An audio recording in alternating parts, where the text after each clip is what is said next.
पढ़ते होंगे conductometric titration. Conductometric titration बहुत बार सवाल पूछा गया, अगर आप जैम दिए होंगे तो वहां भी पूछा गया होगा, अगर आप CSIR देने वाले हैं, अगर प्रीवियस ईयर के सवाल लगाए होंगे तो वहां पर भी कंडक्टेंस के बारे में सवाल पूछा गया है। और यही नहीं, कंडक्टेंस गेट में पूछा गया है। कंडक्टेंस तो इलेक्ट्रोकेमिस्ट्री बगैर कंडक्टेंस क्या है, बेकार है।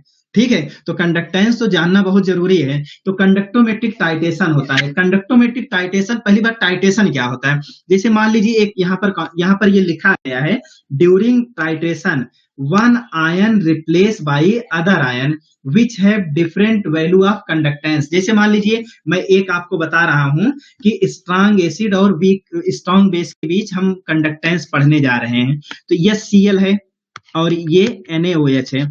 अब अगर मान लीजिए आपके यहाँ लेबोरेटरी नहीं है, तब भी हम आपको बता रहे हैं इंटरमीडिएट के कॉन्सेप्ट से। जैसे मान लीजिए ये आपका मटेरियल है, इसमें क्या रखा गया है, HCl रखा गया है। क्या रखा गया है? अब बाहर से मान लीजिए ब्यूरेट है, इसमें हम NaOH डाल रहे हैं, तो पहले थोड़ा सा डालेंगे ना, फिर थोड़ा सा और डालेंगे, फिर थोड़ा सा और डालेंगे, फिर थोड़ा सा और डालेंगे, यही होगा। तो जब H प्लस NaOH आपस में रिएक्ट करता है तो क्या बनता है, NaCl बनता है और जल ही जीवन बनता है। ठीक है, ये बनता है। तो अब देखिए शुरू शुरू में ये जो मटेरियल है, ये जो हमारा सोल्यूशन है, उसमें जो कंडक्टेंस की वैल्यू मेजर की जा रही थी वो H प्लस के द्वारा और Cl माइनस के द्वारा मेजर की जा रही थी। लेकिन जब उसमें आप NaOH डाल देते हैं तो H प्लस को रिप्लेस कौन करता है, Na प्लस रिप्लेस कर देता है। देखिए अब यहाँ H प्लस की जगह क्या आ गया, Na प्लस आ गया। अब ये बताइए H प्लस का कंडक्टेंस ज्यादा होता है कि Na प्लस का ज्यादा होता है, बोलो, नहीं बताएंगे? हाँ, H प्लस का ज्यादा होता है। तो ज्यादा कंडक्टेंस के वैल्यू वाले आयन को रिप्लेस किया गया कम कंडक्टेंस के वैल्यू वाले आयन से। तो अब ओवरऑल कंडक्टेंस की वैल्यू क्या होगी, घटेगी कि बढ़ेगी? जब आप HCl सोल्यूशन में NaOH डालेंगे तो कंडक्टेंस घटेगी। इसीलिए हमारा ग्राफ क्या होगा, देखिए volume of base added, graph क्या हो रहा है, धीरे धीरे डिक्रीज हो रहा है। लेकिन हर चीज का एक अंत होता है, ठीक है। अच्छाई के बाद बुराई आता है, बुराई के बाद अच्छाई आता है। अगर आप नुकसान में जा रहे हैं तो एक समय आएगा कि आप फायदे में जाने लगेंगे। देखिए अभी क्या हो रहा था, कंडक्टेंस घट रही थी। क्यों घट रही थी? क्योंकि H plus replace by Na plus.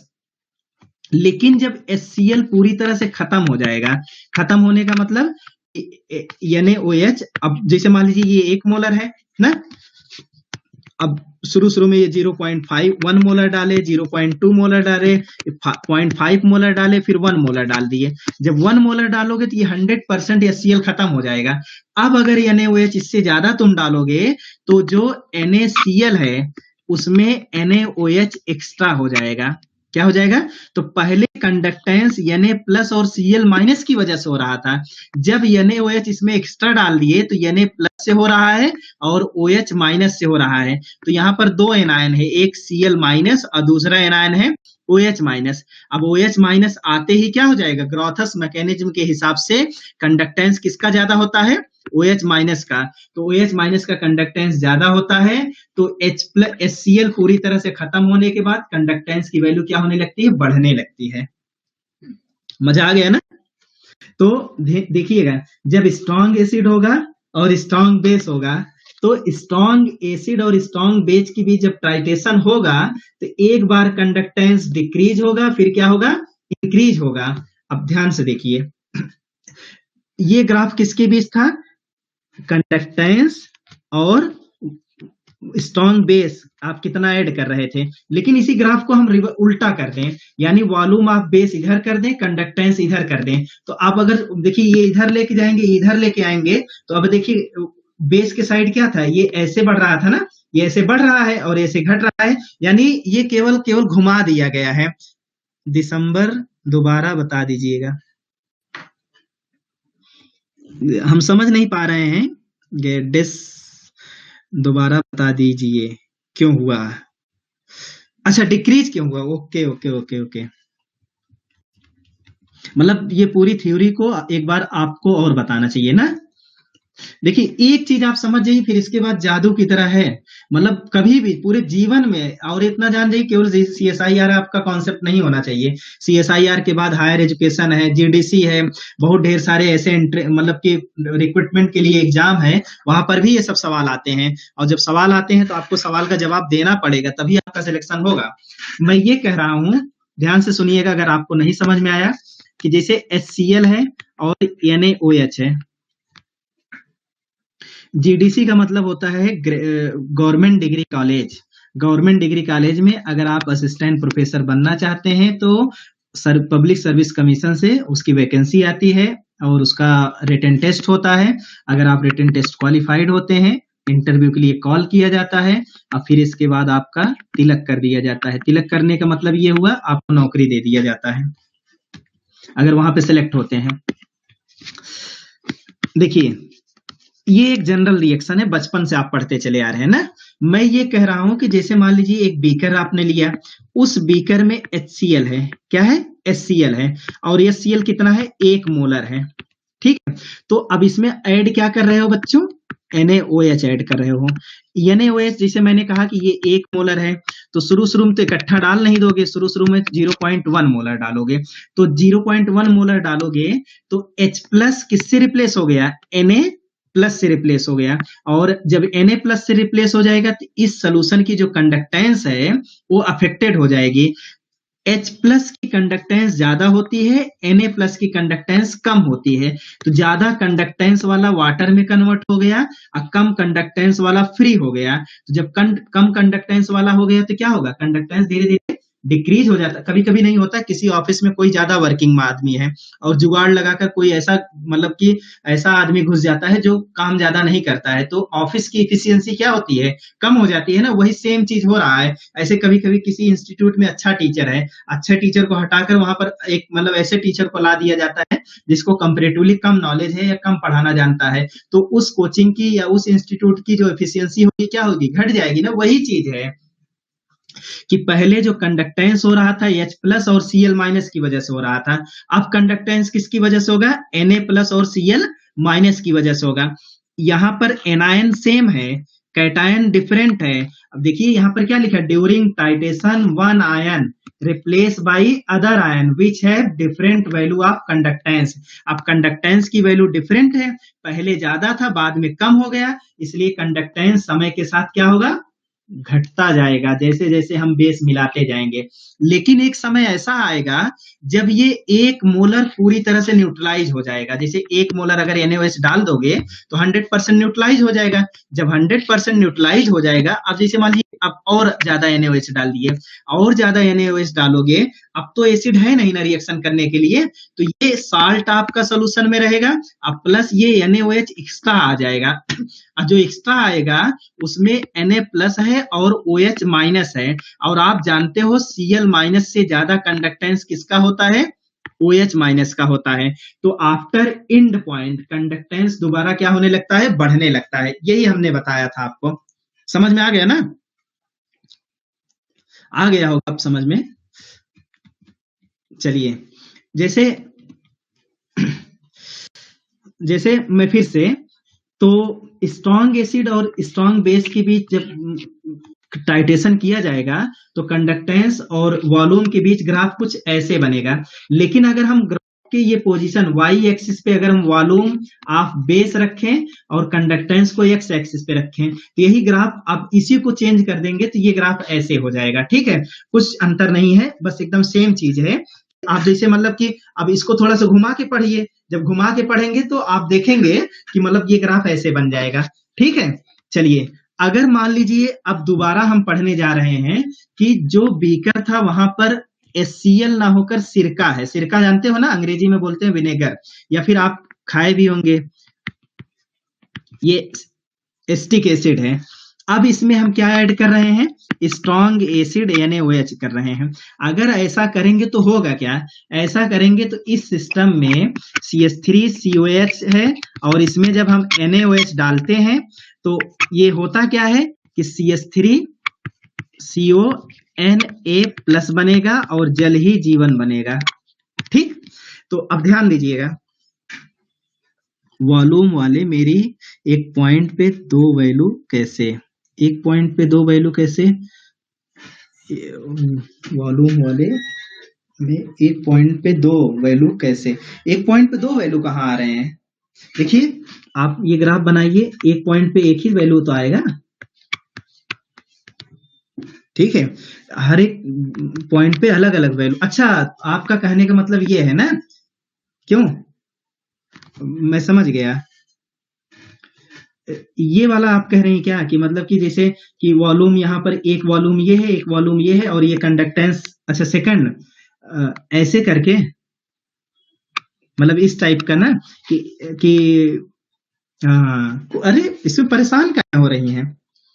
देखिए जैसे आप जब वॉल्यूम ऑफ बेस ऐड करेंगे तो अब ऐसे पढ़िए, थोड़ा सा हम घुमा के अगर पढ़ेंगे तो ये कंडक्टेंस ऐसे घटेगा, घटने के बाद बढ़ेगा। अब जैसे मान लीजिए आपके पास जो आमदनी है अगर वो घटने लगे, किसी दिन 100 रुपये आया, किसी दिन 50 आया, अगले दिन 20 आया, अगले दिन 0 हो गया, अब फिर आप कमाना शुरू कर रही हैं, अब ये 20 हो गया, ये 50 हो गया, ये 100 हो गया, ये 200 हो गया, तो अब देखिए अब यहाँ पर क्या है, दो समय पर 1 रुपये तो आपके पास हो ही सकता है ना, वही चीज है, जैसे ये कंडक्टेंस है, हाँ एक्सिस चेंज हुआ है, यहाँ पर ये पहले एक्स एक्सिस था, ये वाई था, अब की ये एक्स एक्सिस है और ये वाई एक्सिस है, एक्सिस को बदल के सवाल पूछा गया है CSIR में, और इतना सरल था, एक्सिस बदल दिया, लड़के बेहोश हो गए।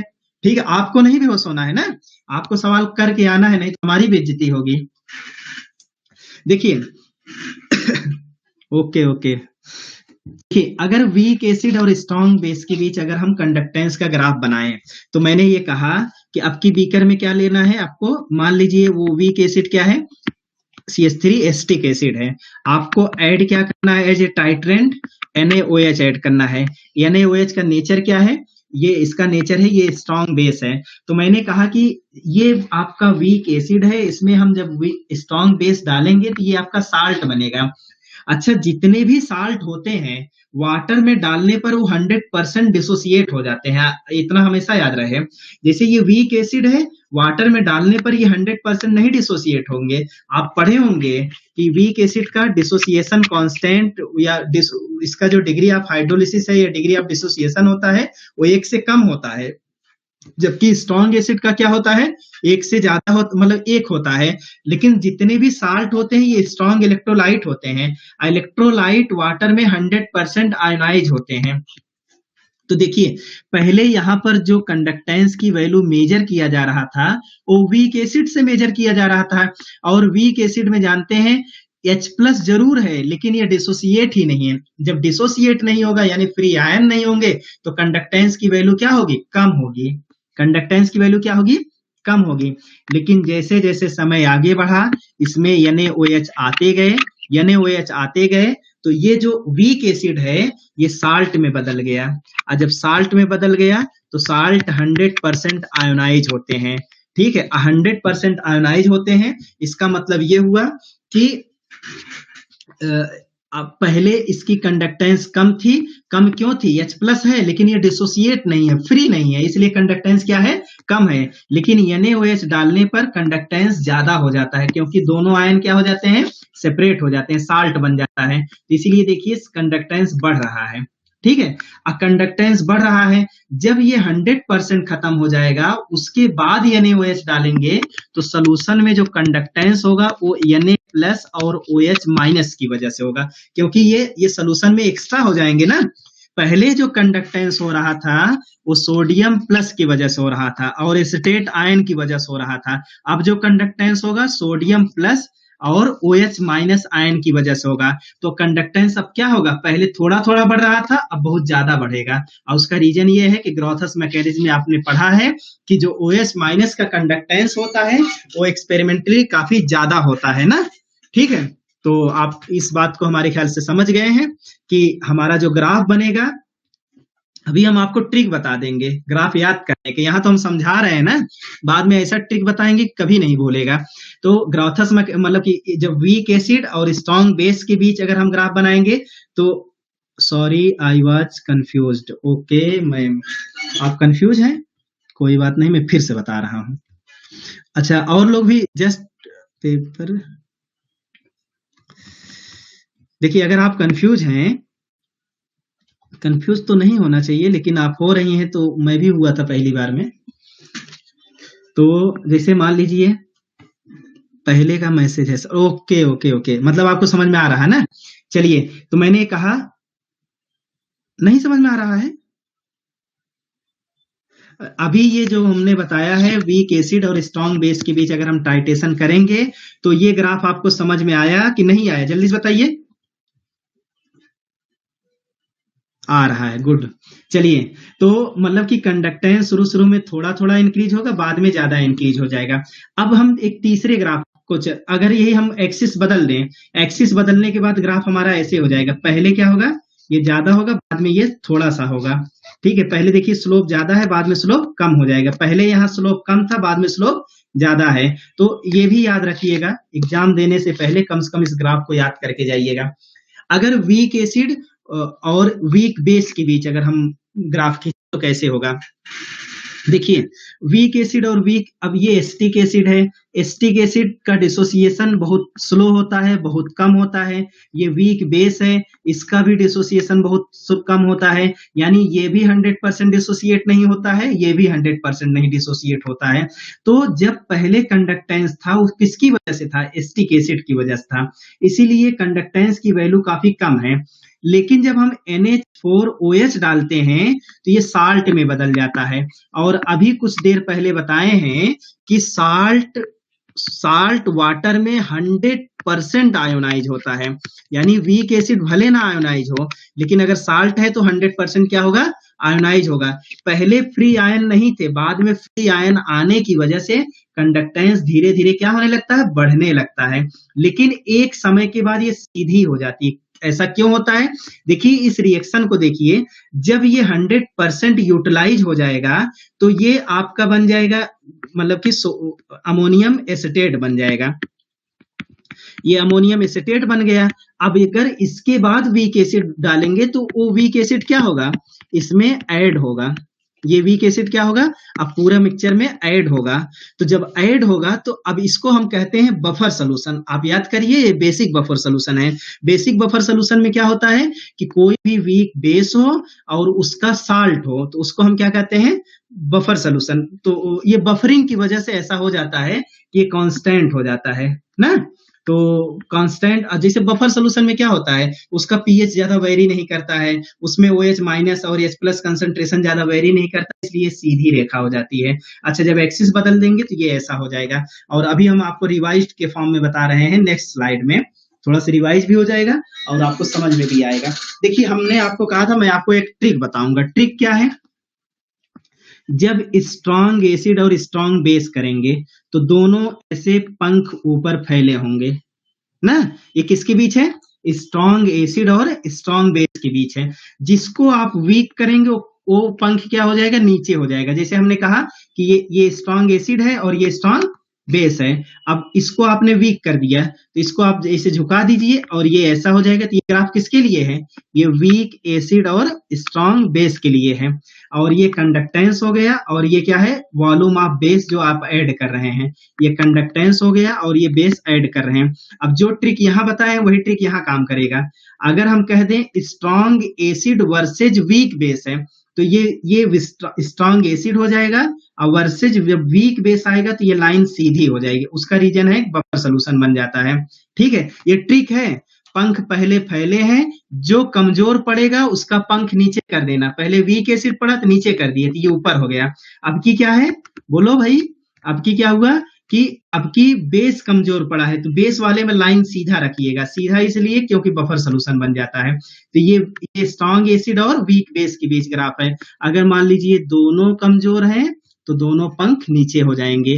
तो अब ये नीचे है तो ये ऐसे आएगा, और ये ऐसे है तो ऐसे आएगा। है ना मजेदार।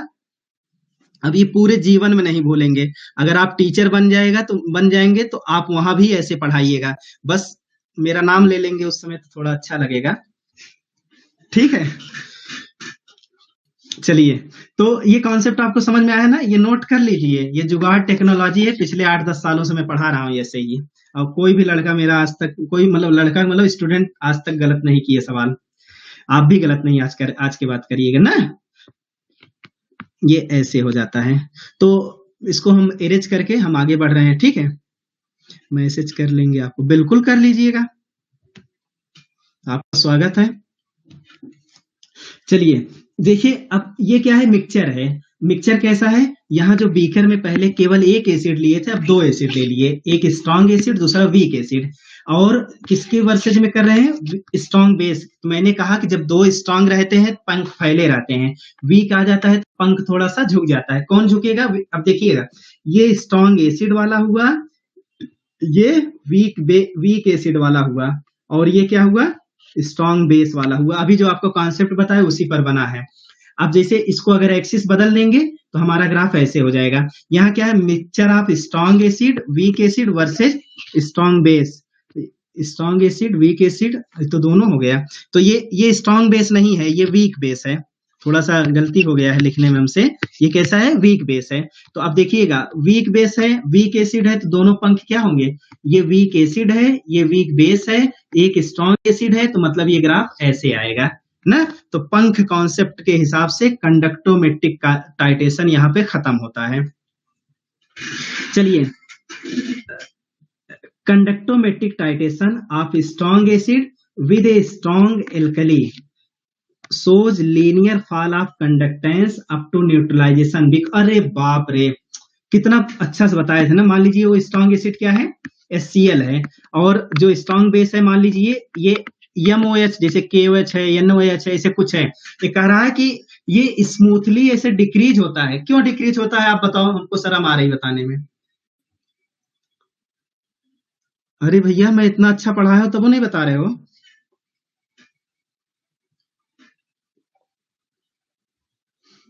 कोई लिखने की कोशिश कर रहा है, देखते हैं। 4 नंबर का सवाल है, छोड़ दिए तो पाप लगेगा, जान लो। अरे इतना धीमे, हरी भगवान, स्ट्रॉन्ग द मर्दे। तू यार तुम HCl है, MOH ऐड करने के बाद ये पूछा जा रहा है कि ग्राफ क्यों नीचे आता है, स्मूथली क्यों नीचे आता है, बताओ। 3 ऑप्शन देखिए, फॉर्मेशन ऑफ वाटर की वजह से, increase in concentration of alkali की वजह से, faster moving H+ replace by slower moving M+, और न्यूट्रलाइजेशन ऑफ एसिड। हाँ, आपने सही एकदम, अंशिता जी ने आपने सही आंसर दिया कि ये क्यों है, ऑप्शन सी, क्योंकि H+ किससे रिप्लेस होता है, Na+ की वजह से। अगर ऐसे सवाल आप गलत किए ना तो समझ लीजिए आप बहुत बड़ा पाप कर रहे हैं, आपको बहुत बड़ा सजा मिलेगा, ठीक है। ओ डी, नहीं डी नहीं होगा भाई, डी क्यों होगा। अभी मैंने शुरू शुरू में बताया था आपको मैडम जी कि जब स्ट्रॉन्ग एसिड होता है तो स्ट्रॉन्ग एसिड में मान लीजिए H+ है, H+ किससे रिप्लेस, जैसे मान लीजिए HCl है ना, HCl है, इसमें NaOH डालेंगे तो H+ रिप्लेस होता है किससे, NaOH से, और ये बन जाता है किसमें, न्यूट्रलाइजेशन एक रिएक्शन है, वो तो होकर ही रहेगा। जब दोनों आप ऐड करोगे, एक एसिड है एक बेस है, तो न्यूट्रलाइजेशन तो होगा ही। ये आपसे नहीं पूछ रहा है कि कौन सा रिएक्शन हो रहा है, आपसे ये पूछ रहा है कि ये स्लोप, ये जो स्लोप है ये स्मूथली क्यों डिक्रीज हो रहा है। वो इसलिए डिक्रीज हो रहा है क्योंकि H+ जा रहा है और Na+ आ रहा है। ज्यादा काम करने वाला जा रहा है और कम काम करने वाला आ रहा है, तो जाहिर सी बात है कंडक्टिविटी की वैल्यू क्या होगी, डिक्रीज होगी। कितना सरल सवाल था। देखिए, अब ये हम नहीं बताएंगे ना, हम बताएंगे तो पाप लगेगा। अब ये आप खुद से हल करिएगा, यही वाला सवाल है, ठीक, यही वाला सवाल है, आप इसको हल करिएगा। और मैं, क्योंकि मेरे पास समय बहुत कम है और अभी बताना बहुत ज्यादा है, इसलिए मैं आगे बढ़ रहा हूँ। ये सवाल मैं बता चुका हूँ, आप देखिए, दिमाग उमाग लगाइए कि देखते हैं लगा पाते हैं नहीं लगा पाते हैं। ऑप्शन ए जल्दी से बता दिए यार। ये क्या कहा जा रहा है कि वाई एक्सिस पे क्या है, कंडक्टेंस है, और वाई एक्सिस मतलब कि वॉल्यूम कहां पर है, मतलब ये वाला पूछा जा रहा है, ये सी होगा। देखिए क्या लिखा जा रहा है? Plot of volume mixed acid in Y axis against the conductance in X axis, यानी एक्स एक्सिस पे क्या है? कंडक्टेंस है, और जो वॉल्यूम एडेड है वो कहां पर है? वाई एक्सिस पे है। तो हमारा ग्राफ क्या होगा? इतना सरल है।